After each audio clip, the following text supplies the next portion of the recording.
আসসালামু আলাইকুম সকল ছাত্র জনতা ভাই।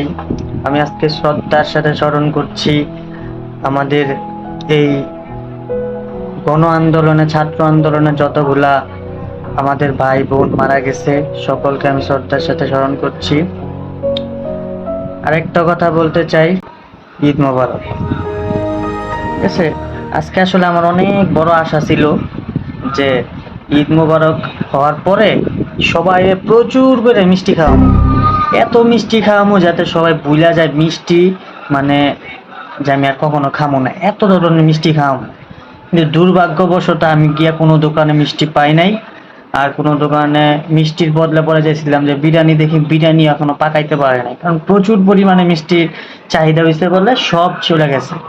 সো আমি দুঃখিত, আমি কেউ মিষ্টি খাওয়াইতে পারি নাই, তবে ইনশাল্লাহ ভবিষ্যতে খাওয়াবো। ধন্যবাদ।